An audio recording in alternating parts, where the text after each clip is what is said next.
ሰላም ውድ ቤተሰቦች እንዴት ናችሁ? ዛሬ ደግሞ ፕሮፊላክቲክ ዩዝ ኦፍ አንቲባዮቲክስ የሚለውን እናያለን። እንግዲህ ፕሮፊላክቲክ ዩዝ ኦፍ አንቲባዮቲክስ ስንል certain clinical situations such as dental procedures and surgeries require the use of antibiotics for the prevention rather than for the treatment of infections። እንግዲህ አንድ ፕሮሲጀር ሲሰራ ጥርስ ሊሆን ይችላል፣ እንዲሁም ደግሞ ሌሎች ያለ ሰርጀሪ በሚሰራበት ሰዓት ከመሰራቱ በፊት ቀድመን አንቲባዮቲክ እንሰጣለን በሌሎች በሽታዎች ዲቨሎፕ እንዳያደርግ ለመከላከል ያህል ማለት ነው። Usually a single dose of an antibiotic 60 minutes before incision is required። አብዛኛውን ግን ብዙ ጊዜ ሲንግል ዶዝ ሰርጀሪ ከመሰራቱ በፊት 60 ደቂቃ ቀድመን መስጠት አለብን ማለት ነው። The choice of an antibiotic and duration of therapy depend on the type of surgery። ላኛው ደግሞ ምንድነው ምን መርጠን የምንሰጠው አንቲባዮቲክ እንዲሁም ደግሞ ለምን ያህል ጊዜ ነው የሚለውን እንደ የሰርጀሪው አይነት ይለያያል ማለት ነው። አንዳንዶቹ ለ48 ሰዓት የሚያስፈልጋቸው ሊሆኑ ይችላሉ። እንዲሁም ደግሞ አብዛኛውን ግን ለ60 ደቂቃ ቀደም ብለን የምንሰጣቸው ናቸው ማለት ነው። Because the indiscriminate use of antimicrobial agents can result in bacterial resistance and superinfection። እንግዲህ እኛው ደግሞ ምንድነው ያው ዱሬሽኑ ያንዳንዱ ነው የሚያስፈልገው ሌሎች ተጓዳኝ ችግሮች እንዳይመጣ ነው። አንደኛው ምንድነው ባክቴሪያ ሬዚስታንስ እንዳይፈጠር፣ እንዲሁም ደግሞ ሱፐር ኢንፌክሽን ማለት አንድ ኢንፌክሽን ያለ ሌላ ተጨማሪ ዲቨሎፕ እንዳያደርግ ለእነዚህ ጥንቃቄ ማድረግ አለብን ማለት ነው። Now prophylactic use is restricted to clinical situations in which the benefits outweigh the potential risk።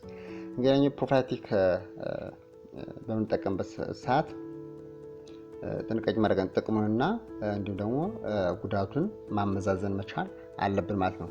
ያው ከዚህ አንፃር ብዙ ጊዜ ፕሮፊላክቲክ እንጠቀም። The duration of prophylaxis should be closely controlled to prevent the unnecessary development of antibiotic resistance። የፕሮፊላክሲስ ዱሬሽኑን በደንብ መቆጣጠር አለብን። ያም ለምንድን ነው ያስፈልገው? መድኃኒቱ አንቲባዮቲኩ ሬዚስታንት እንዳያደርግ ነው።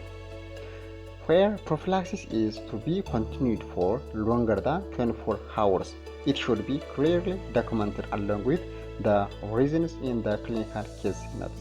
ያው እንግዲህ ከ24 ሰዓት በላይ እንደዚህ ካስፈለገኛው በደም ክሊርሊ የሆነ ዶክመንትድ መሆን አለበት ማለት ነው። አንደኛ የፕሮፊላክሲስ ከመሰጠበት pre-treatment may prevent streptococcal infections in the patients with a history of rheumatoid heart disease.